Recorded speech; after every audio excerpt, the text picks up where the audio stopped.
மக்களால் நான், மக்களுக்காகவே நான்.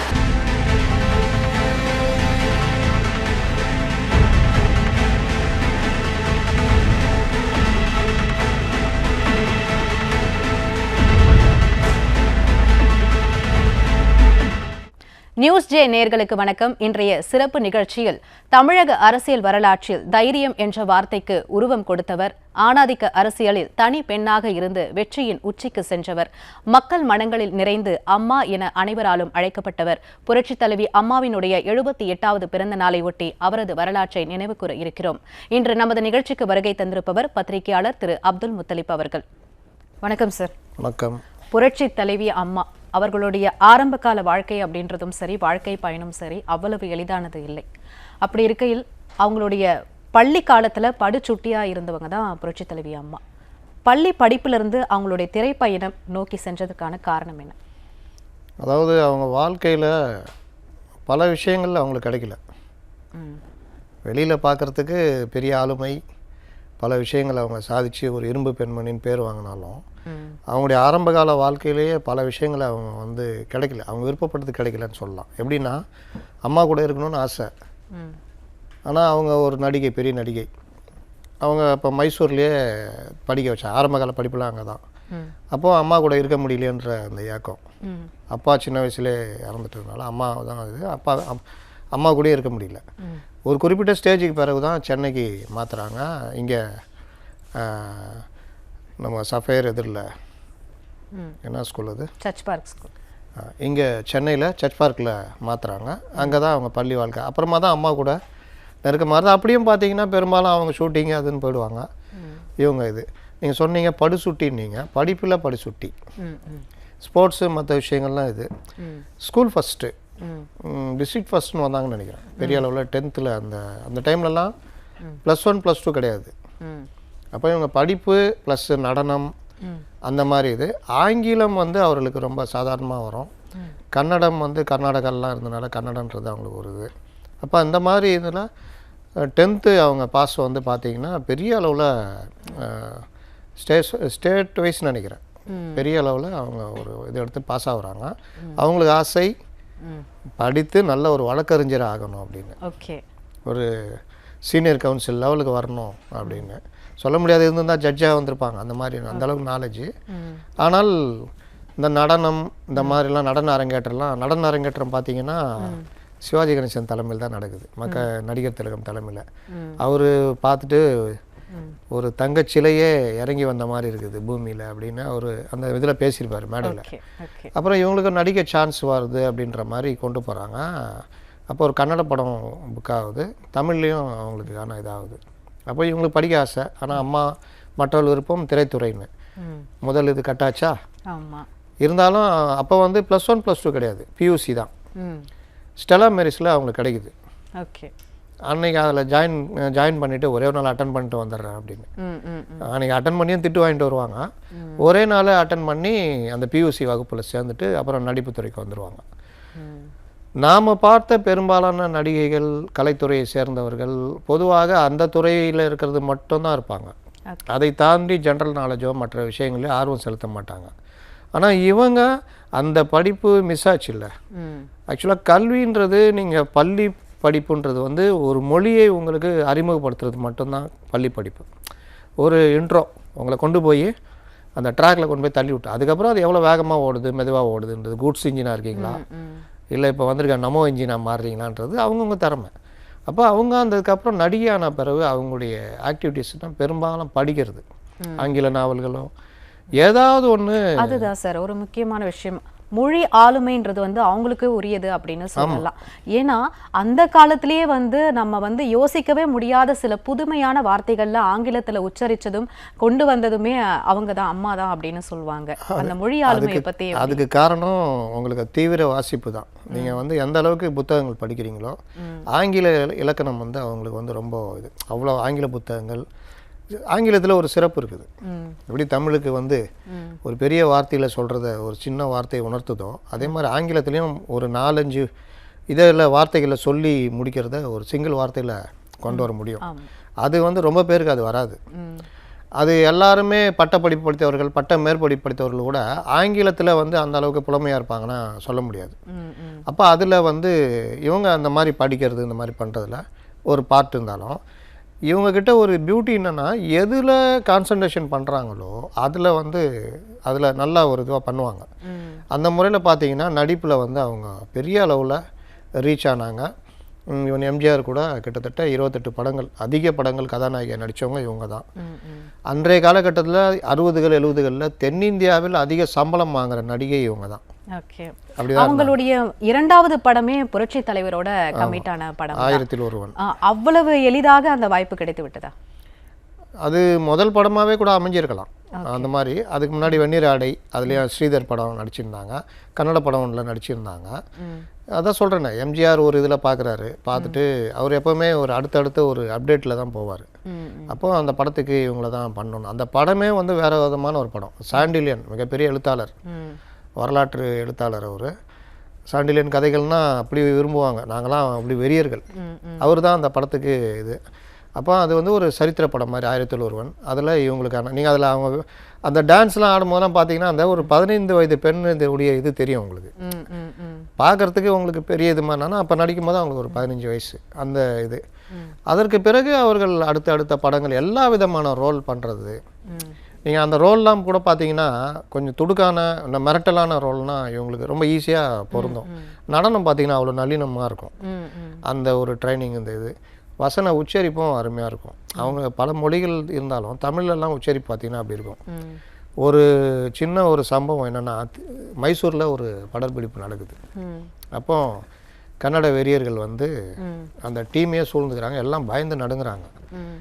இவங்கள்ட்ட வந்து கன்னடா, நீ வந்து மைசூரை சேர்ந்தவங்க தானே நீங்கள், இந்த மாதிரி பண்ணுறீங்களே அப்படின்ட்டு, கன்னடம் வாழ்கன்னு சொல்லுங்கள், தமிழ் ஒழிகன்னு சொல்லுங்கன்னு. ஓகே. இவங்க அவ்வளோ பெரிய கூட்டம்லாம் பயப்படவே இல்லையா. அப்படியே அப்போனா ஆனால் ஒரு 18 வயசு 20 வயசுக்குள்ளே இருக்குன்னு வச்சுக்கிங்க. உன் இஷ்டத்தில் நான் சொல்ல முடியாது, கன்னடம் வாழ்கன்னு வேணால் சொல்கிறேன், தமிழ் ஒலிகளை நான் சொல்ல மாட்டேன் அப்படின்னு. அந்த டீமும் இவங்களுடைய அந்த இதை பார்த்துட்டு பெருசாக இது பண்ணாமல் அப்புறம் கலைஞ்சி போச்சான். அந்த அளவுக்கு ஒரு துணிச்சலும் ஜாஸ்தி. நடிகை லக்ஷ்மி ஒரு இது சொல்லியிருப்பாங்களாம், நாங்கள் வந்து அவங்கள்ட்ட மற்ற நடிகைலாம் ஒரு மாதிரி நாங்கள் அரட்டை அடிச்சுட்டு இருப்போம்னா, இவங்க மட்டும் ஒரு எங்களுக்கு ஒரு பயம் கலந்த இதுவே இருக்கும். அந்த வயசுலேயே எல்லோரும் ஒரே இது தான், ஆனால் ஒரு டிஸ்டன்ஸ் மெயின்டைன் பண்ணுற மாதிரியே இருக்கும். முடித்தவொடனே ஒரு புக் எடுத்துகிட்டு போய் உட்காந்துருவாங்க, படிச்சுக்கிட்டே இருப்பாங்க. அந்த ஒரு இது இருக்கும், அதாவது ஒரு தனியாக ஒரு யூனிக் இருக்குல்ல, அந்த மாதிரி இருக்கும் அப்படின்வாங்க. அந்த காலம் சொல்லும்போது இந்த தமிழ் மீதான ஒரு பற்று தெரியுது, அம்மாவுக்கு இருந்த பற்று. அந்த தமிழ் உச்சரிப்பு கூட ரொம்ப அழகான ஒரு தெளிவான உச்சரிப்பாக தான் இருக்கும். தமிழ் மீது அம்மாவுக்கு இருந்த பற்று பற்றி சொல்லுங்கள் சார். அவங்க பல இதில் வந்து பார்த்தீங்கன்னா எவ்வளோக்கு எவ்வளோ ஆங்கிலம் நல்லா தெரிஞ்சவங்க தமிழ்கிட்ட வரமாட்டாங்க. அதே கூட ஒரு பெருமையாக சொல்லுவாங்க, ஆங்கிலம் கலந்த வார்த்தைகள் பேசுவாங்க. அதெல்லாம் அந்த மாதிரி இல்லாமல் அவனுடைய உச்சரிப்பும் சரி, பேச்சு, இந்த ஆங்கிலத்தில் சில வார்த்தைகள் நம்ம தமிழில் சொல்ல தெரியாத ஆங்கிலத்தில் பயன்படுத்துவோம். அந்த மாதிரி கூட இல்லாமல் தமிழில் அழகாக பயன்படுத்துறது. அதே மாதிரி ஆரம்ப காலங்களில் அவங்களுடைய பேட்டிகள் இதெல்லாம் பார்த்தீங்கன்னா ரொம்ப வேகமாக பேசுவாங்க, எழுதுகிறவங்களுக்கே பிரச்சனை இருக்கும். போக போக அவங்க அதெல்லாம் குறைச்சிக்கிட்டு ஒரு நிதானப்படுத்தி எப்படி சொல்லணும், எப்படி ப்ரெசன்டேஷன் கொடுக்கணும், அந்த மாடுலேஷன். நீங்கள் அந்த கூட்டங்களில் அவங்க எழுதி வச்சு தான் படிப்பாங்க. அந்த இதிலலாம் கான்வாயெல்லாம் போனால் தெரியும், ஒரே சப்ஜெக்ட் தான் பேசுவாங்க, கொஞ்சம் தான் மாற்றிருப்பாங்க, ஆனால் பேசுகிற மாதிரியே இருக்கும். அந்த மாடுலேஷன் வந்து அவ்வளோ ஒரு அற்புதமான ஒரு இது இருக்கும். சட்டசபையில் அவங்களுடைய பேச்சு இதெல்லாம் பார்த்தீங்கன்னா வேறு மாதிரி இருக்கும். அந்த அந்த ஒலி உச்சரிப்பு, மற்ற விஷயங்கள், மேடைகள்லேயும் அதே மாதிரி. அந்த மக்களால் நான், மக்களுக்காக நான்லாம் பாருங்கள், உங்களுக்கு அந்த ஒரு மாடுலேஷன் வந்து அந்தளவுக்கு ஒரு இது இருக்கும்.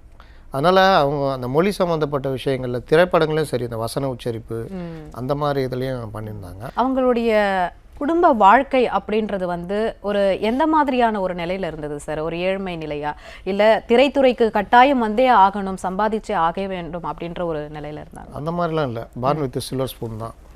அம்மா நடிகை, நல்ல கல்வி, நல்ல இது தான். ஆனால் எல்லா இடத்துலையும் ஒரு கூண்டு கிளி தன்மை இருக்கும்ல, நினச்சதை பண்ண முடியாது, அந்த தன்மை இருந்தது. ஒரு கட்டத்து மேலே அவங்க வந்து திரைத்துறைக்கு வந்த பிறகு படிப்பை விடுற மாதிரி ஆயிடுச்சு.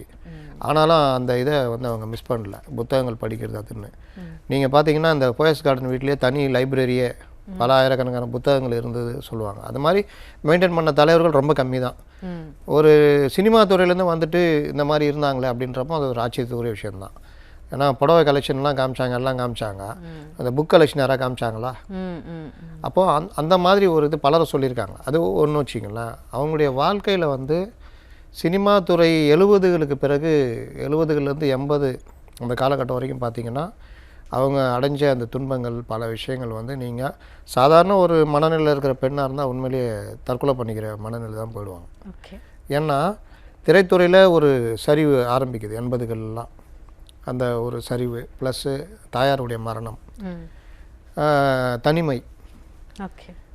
அப்போ அடுத்தடுத்த கட்டங்கள் நகர்றதுன்றது ஒரு வெறுமை வருது. அதுதான் இந்த வழிகள் நிறைந்த பயணம் வலிமையாக மாறுது அப்படின்னா அது எந்த கட்டத்தில் சார்? அது எந்த கட்டத்துன்னு நீங்கள் சொல்ல முடியாதுங்க. அவங்க ஒவ்வொரு கட்டத்துலையுமே அப்பப்போ கிடைக்கிறதுல அவங்க அதை நோக்கி நகர்ந்துருக்காங்க. சினிமாவில் நீங்கள் பார்த்தீங்கன்னா ஆணாதிக்க உலகம் தான் சினிமா.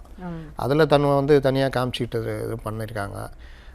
எம்ஜிஆர் கூட 28 படம்னா நீங்கள் யோசிச்சு பாருங்கள், எவ்வளோ போட்டி இருந்திருக்கும், எவ்வளோ இது இருந்திருக்கும். அப்போ அந்த மாதிரி விஷயங்களில் அவங்க தன்னை நிரூபிச்சிருக்காங்க. அதற்கு பிறகு 80கள்லாம் நீங்கள் அந்த திரைத்துறையுடைய இது அது 70 to 80 பீரியட் இருக்குல்ல, வாழ்க்கையில் பல இழப்புகள். இந்த போயஸ் கார்டன் வீடெலாம் அவங்களும் அவங்க அம்மாவும் சம்பாதிச்சு வாங்கின வீடு தான். அந்த வீட்டை ஆல்டர் பண்ணி கட்டுறது, ஒரு கட்ட பிரச்சனை வரும்போது அண்ணன் ஒதுக்கியது, ஃபேமிலியே ஒதுக்குறாங்க. அப்போ சுத்தமாக யாருமே இல்லைன்ற ஒரு நிலைமை வருது இல்லை. அப்போவும் நான் தைரியமாக நின்று சமாளிப்பேன்றது. ஆணாதிக்க உலகம் நான் சொல்கிறத வந்து பல விஷயங்களில் அவங்களுக்கு நெருக்கடி கிடைச்சிட்டு இருந்தது. நினச்ச வாழ்க்கை அமையல. அதாவது நான் ஒரு இதில் எழுதியிருப்பேன், சட்டம் பயின்று பெரிய வழக்கறிஞர் ஆக வேண்டும் என்று அவருடைய எண்ணமாக இருந்தது. நடக்கலை. ஆனால் சட்டம் ஏற்றுகிற இடத்துக்கு அவங்க வந்தாங்க அப்படின்னு. அதே மாதிரி குடும்ப வாழ்க்கை வந்து ரொம்ப இன்ட்ரெஸ்ட் ஜாஸ்தி. நல்லா கல்யாணம், நல்லா குழந்தைகள் பார்த்துட்டு ஒரு குடும்ப தலைவியாகவும் இருக்கணும் அப்படின்னு. அப்போ அந்த இதில் வந்து குடும்ப தலைவியாக வாழ்க்கை நடத்தணும்னு அவங்களுக்கு ஆசை. ஆனால் அது ஈடறவில்லை. ஆனால் தமிழகமே அம்மா என்று அழைக்கின்ற இடத்துக்கு அவங்க நகர்ந்தாங்க அப்படின்னு ஒரு இதில் எழுதியிருப்பேன். ஆமாம். அப்போ நீங்கள் வந்து ஒரு விஷயம் நடக்கலை அப்படின்னா அந்த இதனோட முடங்கி நிற்காம வேறொரு இடத்துல அதை ஒரு எக்ஸ்போஸ் பண்ணுறாங்கல்ல, அதுதான் ஒரு ஆளுமைக்கு அடையாளம். கண்டிப்பாக நீங்கள் தோல்வியிலேருந்து இப்போ சொல்லுவாங்க பலரும், அந்த ஃபீனிக்ஸ் பறவைக்கு உதாரணம் சொல்லுவாங்க. அது சாம்பலில் எரிச்சா கூட சாம்பல் வந்து வந்துடும்ன்றாங்க. நீங்கள் ஒவ்வொருத்தருடைய வாழ்க்கை பார்த்தீங்கன்னா பல அரசியல் கட்சி தலைவர்கள் பார்த்துருக்கேன். பெண் தலைவர்கள்னு பார்க்கும்பொழுது அரசியல் தலைவர்கள், ஆண் தலைவர்கள் பல பேர் இந்த உதாரணம் நான் சொல்ல முடியும். ஆனால் ஒரு பெண் தலைவர்னு வரும்பொழுது பார்த்தீங்கன்னா அவங்களுக்கு பல பிரச்சனைகள் இருக்குது. ஒரு பெண்ணாக ஆணாதிக்க உலகத்தில் நிற்கணும், ப்ளஸ் கேரக்டர் அசாசினேஷன் பண்ணுவாங்க. கண்டிப்பாக அதை மீறி நிற்கணும். நீங்கள் முடங்கி போயிடக்கூடாது, எதிர்த்து அடிக்கணும். எதிர்த்து அடிக்கிறதுக்கு பல பேருக்கு தைரியம் இருக்காது. அப்போ இந்த எல்லாத்தையும் மீறி அப்பப்போ வர்ற பிரச்சனையில் நீங்கள் அடுத்தடுத்து நகரணும். இப்போ வரைக்கும் நான் சினிமா பற்றி தான் பேசிகிட்டு இருக்கிறேன், நான் அரசியல் நான் வரல. அப்போ அவங்க சினிமா வாழ்க்கையில் ஒரு இது வரும்பொழுது அவங்க வந்து எழுத்து பக்கம்லாம் போனாங்க. புத்தகம், நல்ல எழுத்தாளர், அவங்களுக்கு பன்முக திறமை உண்டு, நல்ல பாடகர். நீங்கள் பார்த்தீங்கன்னா அம்மா என்றால் அன்புன்னு ஒரு பாட்டு இதில் வரும், அன்பே இது அடிமை பெண்ணில். அதை விட நல்ல இது வந்து ஓ மேரி துல்ருப்பான்னு ஒரு பாட்டு சூரியகாந்தின்னு ஒரு படத்தில் வரும். அந்த படம் அவங்களுக்கு 75களில் சிறப்பாக ஓடின படம். அது வந்து ஹீரோயின் சப்ஜெக்ட்டு, ரொம்ப அற்புதமாக இருக்கும் அந்த படம். அந்த படத்தில் ஒரு பாட்டு பாடியிருப்பாங்க. அந்த மாதிரி ப்ளஸ் எழுதுவாங்க நல்லா. விகடன், குமுதத்துலலாம் அவங்களுடைய வாழ்க்கை தொடர் மற்றது எழுதியிருக்காங்க. எம்ஜிஆரை பேட்டி எடுத்திருக்காங்க. ஒரு பத்திரிகையாளராக எம்ஜிஆரை அவங்க பேட்டி எடுத்ததெல்லாம் இருக்குது, பொம்மை பத்திரிகைக்குன்னு நினைக்கிறேன். அப்போ ஒரு பத்திரிகையாளராக பேட்டி எடுத்திருக்காங்க. பலர் கேள்விகள் இக்கட்டாக இருக்கும் எம்ஜிஆருக்கு, அந்த நுணுக்கமாக இருக்கும் அந்த கேள்விகள். அந்த மாதிரி அதற்கு பிறகு பட வாய்ப்புகள் முற்றிலும் இது பண்ணும்பொழுது இவங்க இந்த இவர் துக்ளக் ஷோ இருக்கார்ல, அவருடைய துக்ளக்கு வந்து அவர் ஒரு பிக்னிக்னு நினைக்கிறேன் ஒரு ஆங்கில இதழ் நடத்தினார். அதில் ஆங்கில கட்டுரைகள் அவங்க எழுதியிருந்தாங்க தொடர்ச்சியாக. இப்படி பன்முகத்தன்மையாக கொண்டவங்கள தான் இருந்திருக்காங்க. இசை, நாட்டியம், படிப்பு, நடிப்பு, அரசியல், இப்படி பன்முகத்தன்மையாக கொண்டு இருந்தவங்க எப்படி இந்த நேரத்தை கையாண்டாங்க சார்? அவங்களுக்கு இந்த நேரம் போதுமானதாக இருந்தீங்க? அது அவங்களுக்குன்னு நான் சொல்ல வரல, பொதுவாகவே நீங்கள் ஒரு ஆளுமையாக மாறணும், இல்லை ஆளுமையாக மாறியவர்கள் வாழ்க்கையை பின்னாடி பார்த்தீங்கன்னா நேர மேலாண்மைன்றது ரொம்ப அழகாக கையாண்டிருப்பாங்க. அவங்க வந்து வேறு நேர விரயம் வந்து வேறு எதுலேயும் இருக்காது. அவங்களுக்கு கொஞ்சம் நேரம் கிடைச்சாலும் அதில் ஏதாவது நம்ம இது பண்ண முடியுமான்னு பார்ப்பாங்க. இவங்க அரசியலில் வீட்டில் தான் இருப்பாங்க அப்படின்ற மாதிரி ஒரு பொய் பிரச்சாரம்லாம் பண்ணாங்க. ஆனால் தமிழ்நாடு ஃபுல்லாக சிசிடிவி கேமரா மாதிரி அவர்களுடைய கவனம் இருந்தது. ஓகே. அதனால் அவங்க நேரத்தை வந்து எப்படி பயன்படுத்தணும்னு அவங்களுக்கு தெரிஞ்சிருந்தது. அதுதான் சொல்கிறேன், நடிகையாக இருந்து ஷூட் முடிஞ்சோன்னா போயிட்டு அரட்டை அடிச்சுக்கிட்டு இருக்கலாம், ஆனால் உட்காந்து புத்தகம் படிக்கிறது அந்த மாதிரி. இப்போ சிவாஜி கணேசன் பார்த்தீங்கன்னா செட்டில் அங்கேயே உட்காந்துருவாருன்னுவாங்க, மற்றவங்க எப்படி நடிக்கிறாங்கன்னு பார்த்துட்டு இருப்பாருன்னு.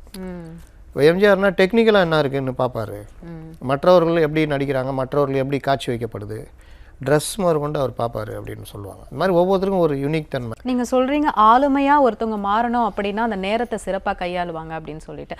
ஆனால் அம்மா வந்து படிப்பில் மேலே இன்னும் படிக்கணும் அப்படின்னு ஆசைப்பட்டவங்க, அதுக்கப்புறம் வந்து ஒரு கட்டத்தில் அரசியல் நடிப்பில் மேலே வரணும் அப்படின்னு நினச்சவங்க, அதுக்கப்புறம் அரசியல் அப்படின்னு வந்துட்டாங்க.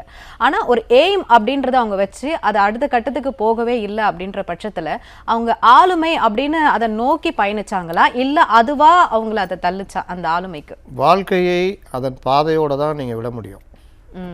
கனவு காணலாம் நம்ம இப்படி வரணும், அது சில பேருக்கு அது அமையும், பல பேருக்கு அமையும். அந்த சூழ்நிலை தான் முக்கியம்.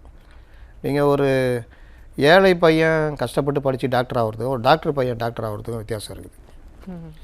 ஒரு நடிகையுடைய மகள் நடிகை வந்துட்டாங்க, அவங்க ஆசைப்பட்டது வேறு, ஆனால் அவங்களுடைய படிப்பு அந்த வாசித்தல் இதை விடலை. அவங்க என்ன கேட்டால் அவங்க முதலமைச்சர் ஆகும் பொழுது அவர்களுடைய அந்த நாலேஜு ஒரு ஐஏஎஸ் ஆஃபீஸர் நாலேஜுக்கு இருந்ததுன்னு சொல்லலாம். அந்த மாதிரி தமிழகத்தில் இன்னும் தலைவர்கள் இருந்தாங்க. நான் யாரையும் வந்து குறைச்சலாம் மதிப்பிடலை. இப்போ கலைஞர் எடுத்துக்கிட்டிங்கன்னா அவரும் 10வது தான், இவங்க பாஸ் அவங்க ஃபெயில் அவ்வளோதான். ஆனால் அவரும் அந்த துறையில் இது பண்ணார். எம்ஜிஆர் பார்த்திங்கன்னா அவர் கலைஞருக்கும் எம்ஜிஆருக்குமே ஒரு இது நடக்கும்பொழுது உங்கள் அளவு நான் படிக்கலைன்னு எம்ஜிஆரை பார்த்து சட்டசபையில் கலைஞர் பார்த்து எம்ஜிஆர் சொல்லும்போது நீங்கள் மக்கள் மனதை படிச்சிருக்கீங்க அப்படின்னு கலைஞர் சொல்லும்போது அது ஒரு நெகிழ்ச்சியான இதுன்னு சொல்லுவாங்க. அந்த மாதிரி இப்போ காமராஜர் எடுத்துக்கிட்டிங்கன்னா அவருடைய தன்மை. இவங்க வந்து வாஸ்ட் ரீடிங்கு, பல விஷயங்களை தேடி படிக்கிறது, இந்த மாதிரி இது எதுக்கு அவங்களுக்கு யூஸ் ஆச்சு. நான் சொன்னல அந்த பிக்னிக் எழுதிட்டு இருந்தாங்கன்னு.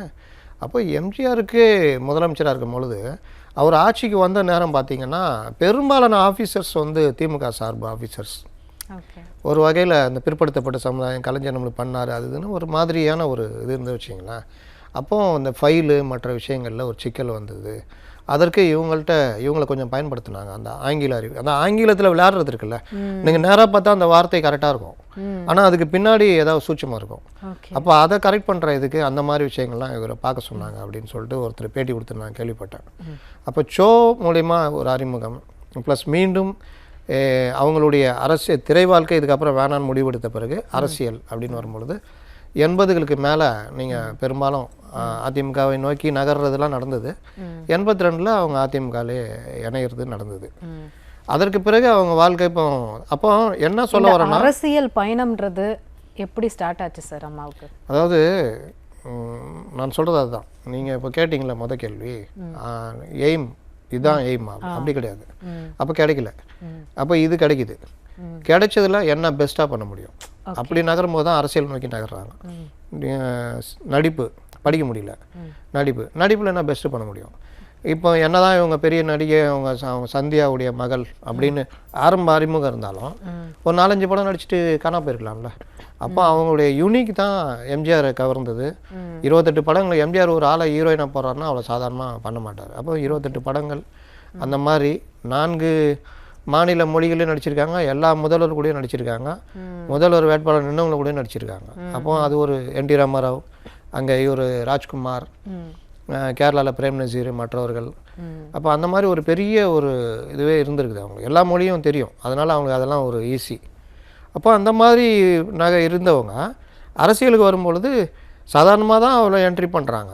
நீங்கள் அரசியலில் பார்த்தீங்கன்னா அந்த டைமில் ஜாம்பவான்கள், இந்த பக்கம் திமுகவில் கலைஞர், எம்ஜிஆர் 2 ஜாம்பவான்கள் மோதிக்கிட்டு இருக்கிறாங்க, மூப்பனார் இருக்கார், மற்ற கட்சிகள் இருக்காங்க. இவங்க என்ட்ரி ஆகும்போது அதிமுகக்குள்ளேயே ஆரம்பிரப்பன், பண்ருட்டி ராமச்சந்திரன், நாவலர் நெடுஞ்செழியன், நாஞ்சில் மனோகரன், இந்த மாதிரி பலரும் வந்து சீனியர் லீடர்ஸாக இருக்காங்க.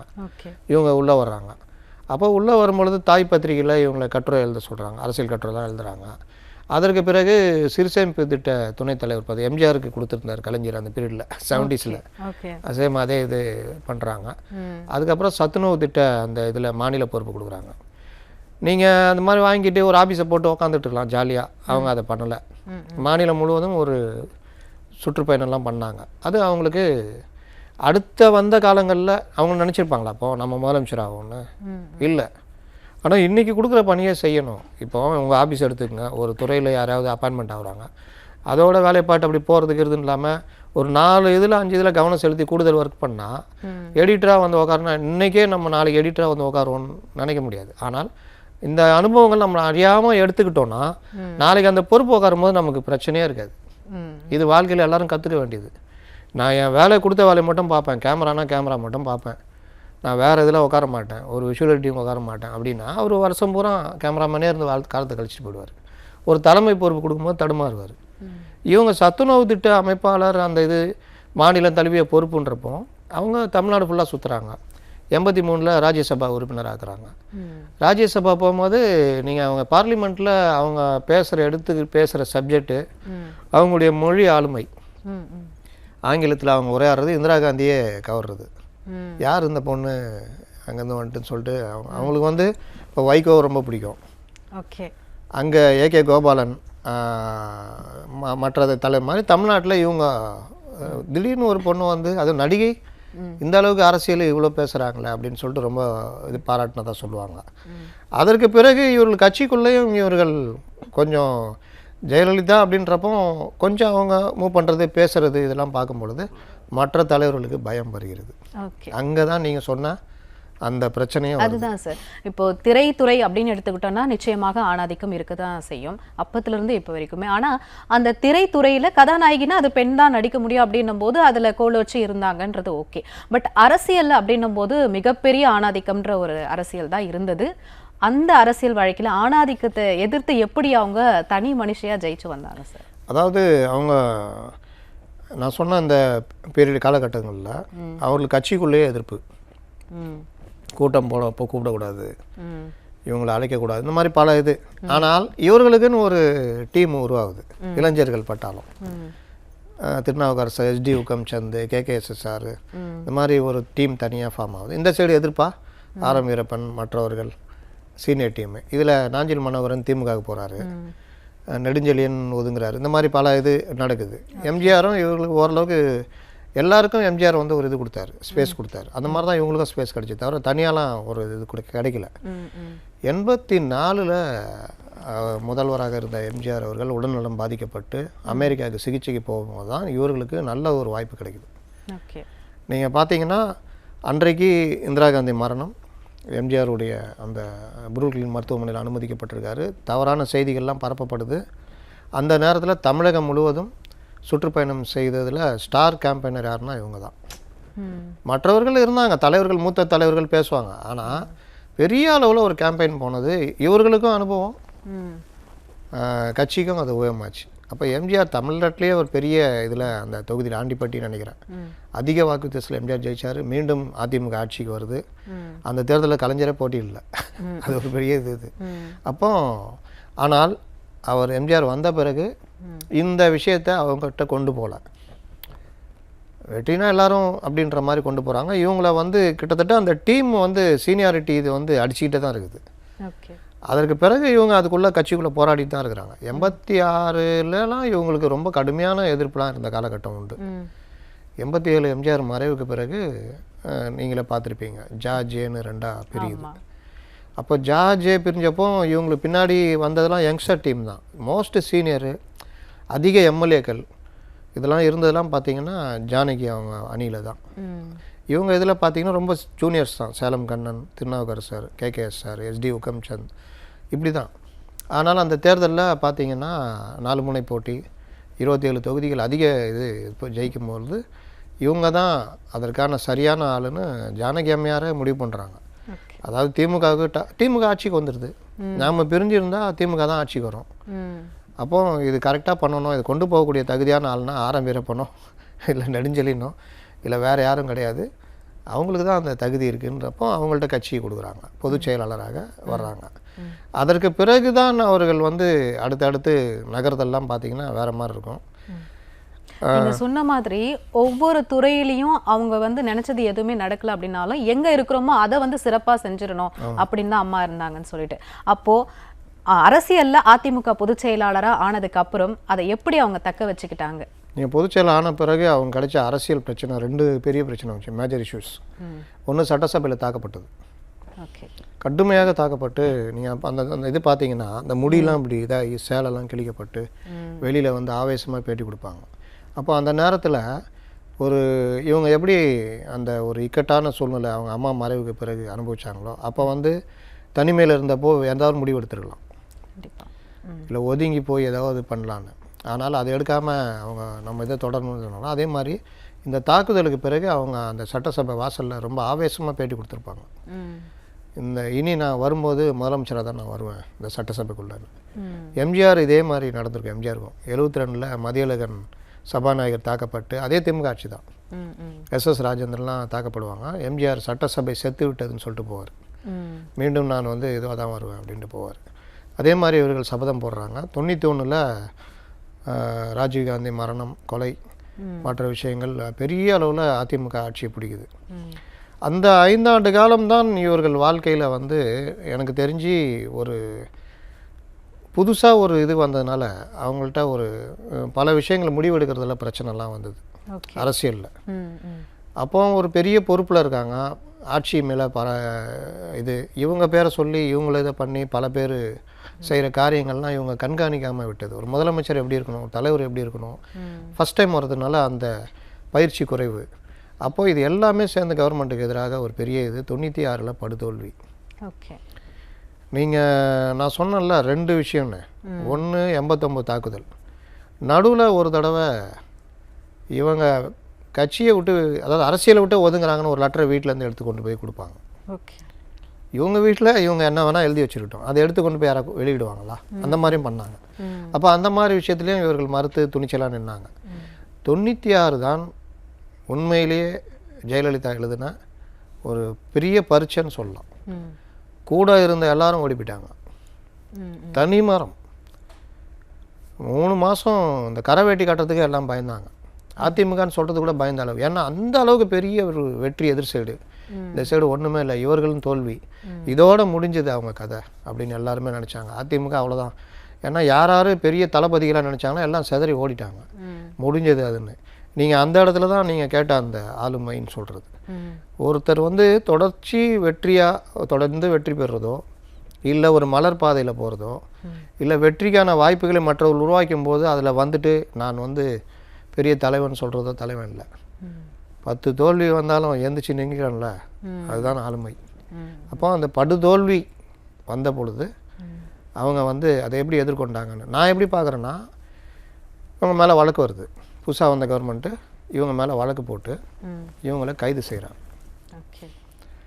நான் ரொம்ப பார்த்து வியந்த விஷயம், போலீஸ் வண்டி வருது, வந்து இவங்கள்ட்ட பேசுகிறாங்க, நல்ல நாயுடுன்னு சொல்லிட்டு அவங்க தான் அந்த இது பண்ணது. இவங்களை வந்து நான் அரெஸ்ட் பண்ண வரோன்னு, ஒரு 10 நிமிஷம் டைம் கொடுக்குறீங்களா, ஒரு பூஜை பண்ணிட்டு வந்துடுறேன்னு சொல்லிட்டு அவங்களுக்கு டீ கொடுங்க அப்படின்னு சொல்லிட்டு வந்துட்டு வண்டியில் ஏறி போவாங்க. அதற்கு பிறகு 28 நாள் சென்ட்ரல் ஜெயிலு இங்கே இருக்குல்ல, பழைய ஜெயிலு, அங்கே பார்த்தீங்கன்னா பல விஷயங்கள் எனக்கு வேணான்ட்டாங்க. 28 நாள் இருந்திருக்காங்க ஜெயிலில்.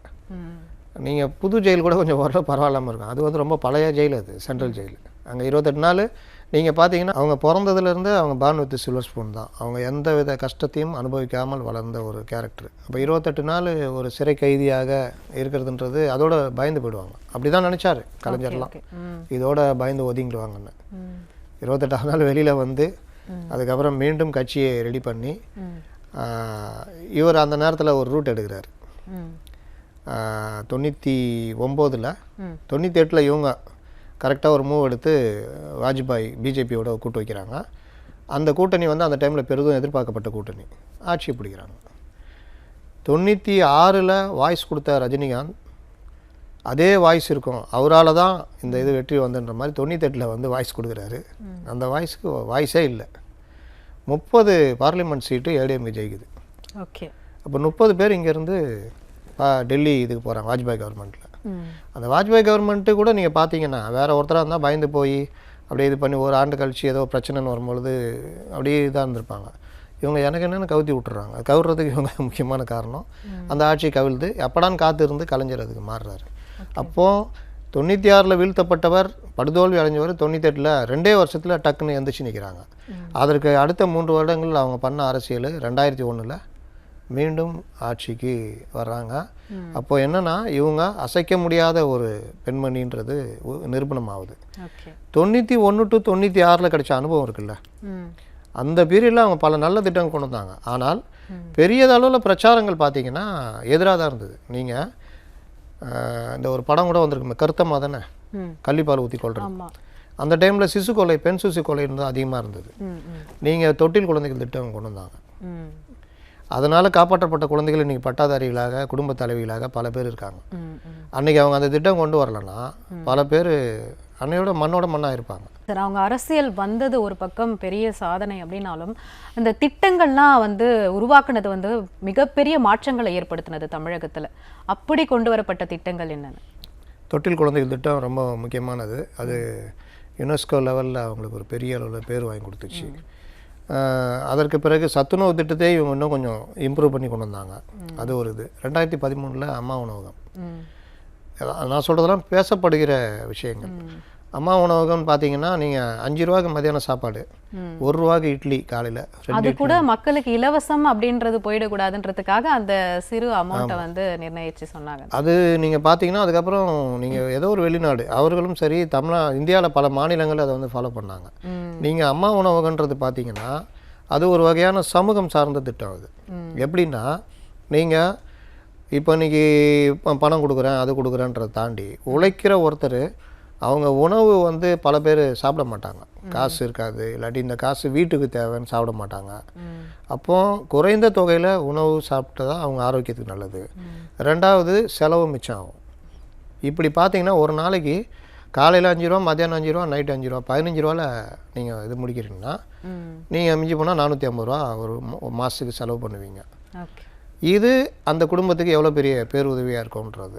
இது இல்லாமல் மருத்துவமனைகளில் திறந்தாங்க. அதுதான் பெரிதளவில் எல்லாராலையும் வரவேற்கப்பட்டது. நீங்கள் குஜராத்தோ உத்தரப்பிரதேசமாக அந்த ஒரு டீம் வந்துச்சு, அந்த டைமில் பார்த்தாங்க. அவங்க அந்த மருத்துவமனைகளில் போய் தான் பார்த்தாங்க அந்த அம்மா உணவகத்தை. ஏன்னா மருத்துவமனையில் வெளியூர்லேருந்துலாம் ஆந்திராலேருந்து கூட ஜிஹெச்சுக்கு வராங்க, நம்ம ஜிஹெச்சுக்கு. அப்படி அட்மிட் பண்ணுறவங்க அங்கே படுத்துக்குவாங்க, இந்த வராண்டாலெலாம் படுத்துக்குவாங்க சாப்பாட்டுக்கு.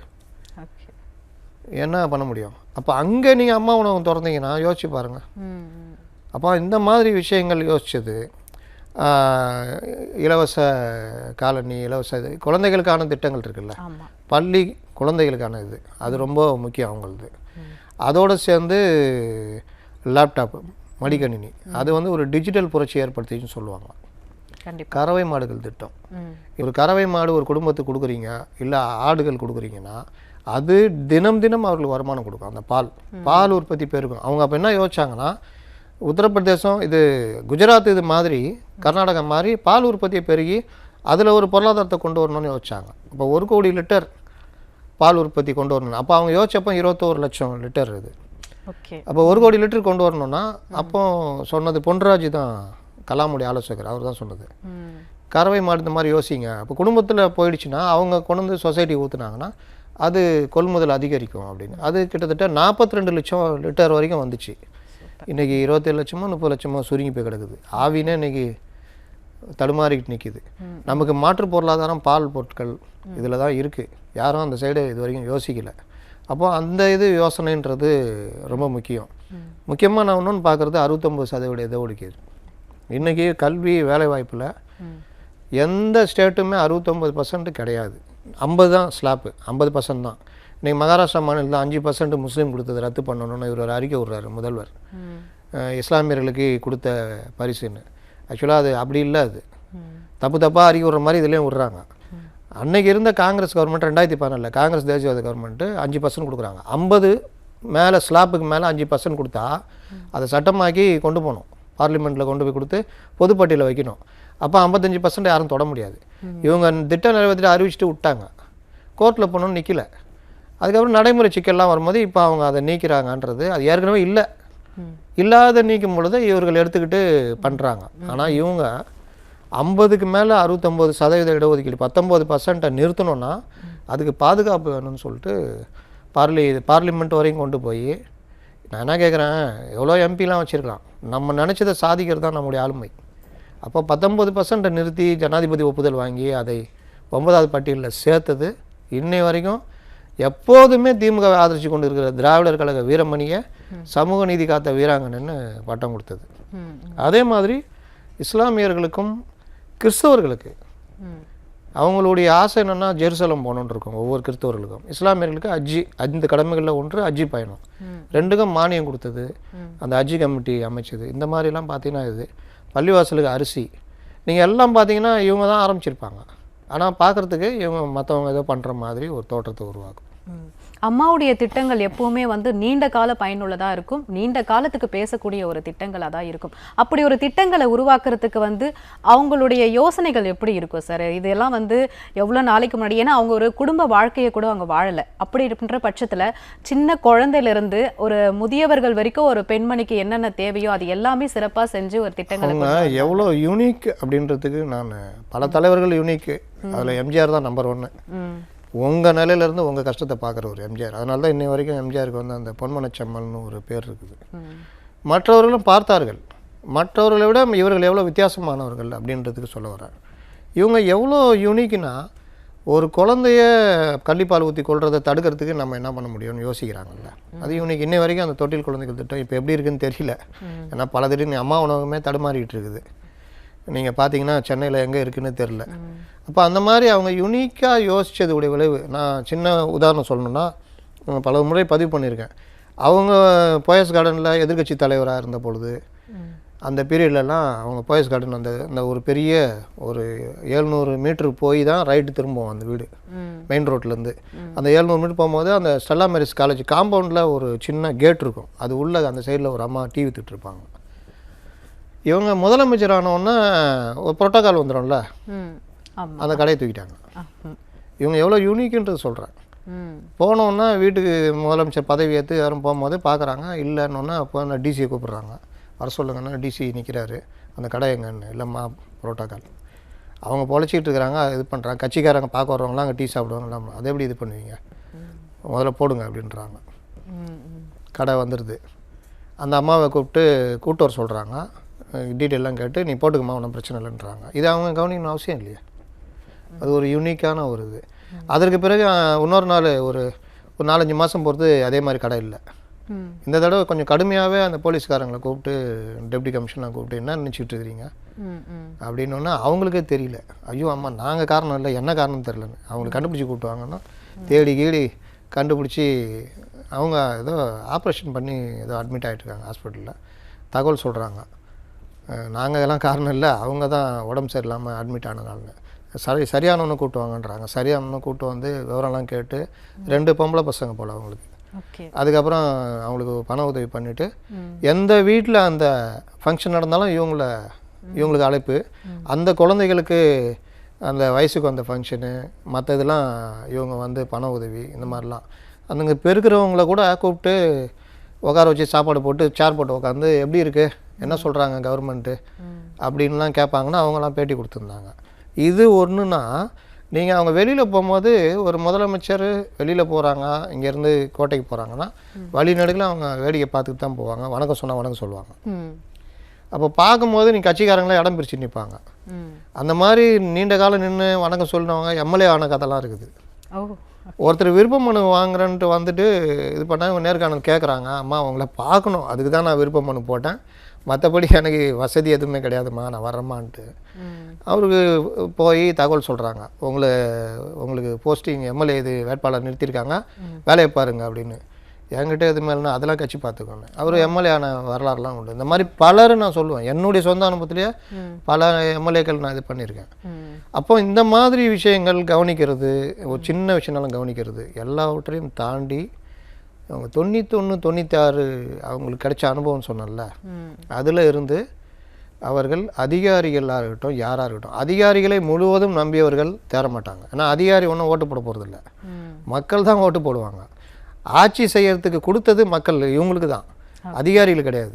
அப்போ அதிகாரிகள் கையை அவுத்து விட்டிங்கன்னா அவங்க பண்ணுற வேலையெல்லாம் பண்ணி அடுத்த கவர்மெண்ட் வந்து அவங்க அங்கே போயிடுவாங்க. ஆட்சி கவுறது யாருது? இது புரியாமல் பலர் மாட்டிக்கிட்டு இருக்கிறாங்க. 91, 96 இவங்களுக்கு கிடைச்ச அனுபவம். அதற்கு பிறகு அவங்க வந்து ரொம்ப தெளிவாக உளவுத்துறை அதிகாரிகள் நான் பலர்கிட்ட பேசுனதில் அவங்களுடைய ரொம்ப டெரரான பீரியட் எதுன்னு பார்த்தா இவங்க ஆட்சி செஞ்ச பீரியடு தான். ஒரு விஷயம் அவங்க காதுக்கு போகலனாலும் பிரச்சனை. காதுக்கு போனாலும் சில விஷயங்கள்லாம் சொல்ல முடியாது, ஆனால் சொல்லி தான் ஆகணும் அப்படின்னா அவங்க கோபத்துக்கு முன்னாடி, ஆனால் வேறு வழி இல்லாமல் சொல்லிடணும், சொல்லாமல் விடக்கூடாது. மிஸ் ஆகி வந்துச்சுன்னா பிரச்சனை. நீங்கள் கட்சிக்காராக இருக்கட்டும் யாராக இருக்கட்டும், நடவடிக்கைன்னா நீங்கள் தப்பவே முடியாதுன்றது நானே எழுதி அது பேப்பர் கட்டிங் போவோம்ல, அதுடைய நடவடிக்கையை நான் மறுநாள் பார்த்துருக்கேன். இந்த பெண்களுக்கான பாதுகாப்புன்றது ரொம்ப பிரம்மாண்டமாகவே இருந்ததுன்னு சொல்லலாம். பெண்களுக்கு ஏதாவது ஒரு பிரச்சனை அப்படின்னா அதில் ரொம்ப ஸ்ட்ராங்காக முடிவெடுக்கக்கூடியவங்களாக தான் இருந்தாங்க. பெண்களுக்கு பாதுகாப்புன்றதை எப்படி அவங்க பார்த்தாங்க சார்? அது நீங்கள் ஆரம்பத்துலேருந்து நீங்கள் பார்க்கலாம்ல, பெண் குழந்தைகள் அந்த பாதுகாப்பு, இது பெண் காவலர்களை உருவாக்குனது, பெண்களுக்கான அந்த அனைத்து மகளிர் காவல் நிலையம், அப்புறம் பெண்களுக்கான திட்டங்கள், அந்த விஷயத்தில் அவங்க ரொம்ப இதுவாக இருந்தாங்க. ஏன்னா அவங்களுடைய சொந்த வாழ்க்கையிலேயே அவங்க பல விஷயங்கள் ஆணாதிக்க இதில் எப்படி எப்படிலாம் பாதிக்கப்பட்டு வந்திருப்பாங்களோ அந்த ஒரு இது அவங்க வந்து பெண்களுக்கான ஒரு முக்கியத்துவன்றதில் ரொம்ப உறுதியாக இருந்தாங்க. இன்னொன்று நீங்கள் ஒரு குடும்பத்தில் ஒரு காவல்துறையினரை அவங்க ரொம்ப சட்டம் ஒழுங்கு எந்த அளவுக்கு அவங்க பார்த்துக்கிட்டாங்களோ அதே மாதிரி காவல்துறையினர் குடும்பங்களுக்கு ஏதாவது பிரச்சனைனா ரொம்ப கடுமையாக இது பண்ணுவாங்க.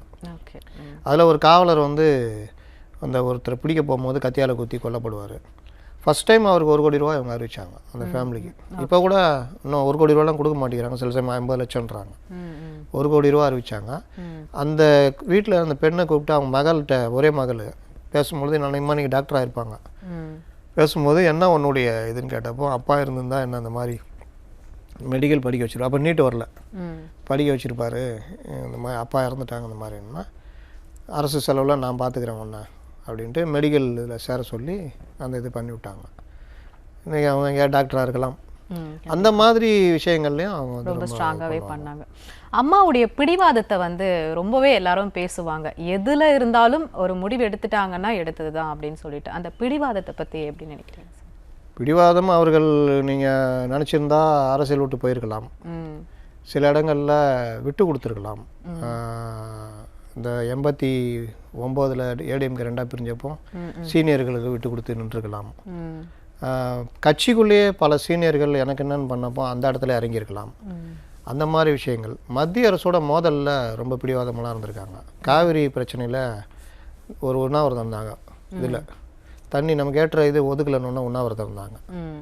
சாயந்தரம்லாம் எல்லா நிலைமே சரியாயிடுச்சு, இறங்கிட்டு பண்ணாங்க. அந்த இதெல்லாம் பார்க்க மாட்டாங்க. அதே மாதிரி ஒரு இந்த கூட்டத்தில் மத்திய அரசு இப்போ நிதி ஆயோக் மாதிரி அப்போ பிளானிங் கமிஷன் கூட்டம், அதில் போய் இவங்க கலந்துக்கிறாங்க. இவங்க பேசிகிட்டு இருக்கும்போது மைக் ஆஃப் பண்ணிட்டாங்க, அதில் கடுமையாக இது பண்ணி கட் பண்ணிட்டு வந்துட்டாங்க. அந்த மாதிரி இவங்கள்ட்ட அந்த ஒரு கோபத்தை பார்த்து மத்திய அரசு வரையிலுமே பயப்படுவாங்க. மோடி என்னதான் ஃப்ரெண்டாக இருந்தாலும் அவரை எதிர்த்து நிற்கும் போது மோடியில் இருந்த லேடின்னு அவங்க நின்னாங்க. அது 37 தொகுதி ஜெயிக்கிறதுக்கு. எல்லாவற்றிற்கும் மேலே அரசியலில் சாணக்கியர் கலைஞர் தான் சொல்லுவாங்க. அவர் எம்ஜிஆர் இருக்க வரைக்கும் சாணக்கியராக இருந்தார், உண்மைதான், பல இடங்களில் தொல்லை கொடுத்தாரு. ஆனால் ஜெயலலிதா வந்த பிறகு அவருடைய சாணக்கியத்தனத்தை மீறின சாணக்கியத்தனத்தெல்லாம் இவங்க பல இடத்துல காமிச்சு எம்ஜிஆர் காலத்தில் இல்லாத வெற்றியை கொண்டு வரதுக்கு இவங்க காரணமாக இருந்தாங்க. 37 தொகுதிகள் எம்பி சீட்டு ஜெயித்த வரலாறு எந்த தனி கட்சிக்கும் கிடையாது. 50 பாராளுமன்ற எம்பிக்கள், அதாவது 13 ராஜ்யசபா, 37 இதுன்ற 50 பேர் கொண்ட பெரிய கட்சியாக ஏடிஎம்கே எந்த பிரிவில் இருந்த எந்த கட்சியும் திமுக காலத்தில் யாருமே போனது கிடையாது. அப்போ அந்த ஒரு சாதனை பண்ணது. 234 தொகுதியிலும் இரட்டை இலை சின்னத்தை போட்டியிட வச்சது எந்த கட்சியுமே அந்த மாதிரி நின்னது கிடையாது, எம்ஜிஆர் காலத்துலையும் கிடையாது. அப்போ அவங்க கூட்டணியே இல்லாமல் தனியாக நிற்பேன்னு ஒரு இதை கொண்டு வந்தது. மக்கள் நல கூட்டணியை உருவாக்குனது. எல்லாம் நினச்சிக்கிட்டு இருப்பாங்க வேறு யாரை உருவாக்குனாங்கன்னு. அவங்க யார்கிட்ட எந்த பொறுப்பை கொடுத்தா வேலை ஆகுன்றதுல ரொம்ப கில்லாடி. இன்றைக்கி இருக்கிற வெளியில் இருக்கிற செங்கோட்டையன்லேருந்து பல உளவுத்துறை அதிகாரிகள்லேருந்து, ஒரு உளவுத்துறை அதிகாரி அவர் நல்ல திறமையானவர், அவர் இவங்க எதிர்கட்சி தலைவராக இருக்கும்போது ஒரு பிரச்சனை இல்லை, அவர் கடமையை அவர் செய்கிறார். ஒரு சம்மன் கொடுக்குறாரு, நீங்கள் யாருக்கு கொடுக்க வந்தீங்க தெரியுமா அப்படின்னு கேட்குறாங்க. இவங்க கேட்கல, கட்சி தலைவர்கள் கேட்குறாங்க. தெரிஞ்சுதாங்க வந்திருக்கேன், என் பணியை நான் செய்கிறேன், நாங்கள் வாங்க மாட்டோம், நாங்கள் ஒட்டிட்டு போகிறோன்னு விட்டு போயிட்டார். அதுக்கப்புறம் ஒரு டெப்டேஷனில் போயிட்டார். ஆட்சி மாறுது, இவங்க முதலமைச்சராக வந்துடுறாங்க. அவர் டெப்டேஷன் முடிச்சுட்டு வராரு. கூடுதல் இது எஸ்பியாக போனவர் டிஐஜியாக மாதிரி வராரு.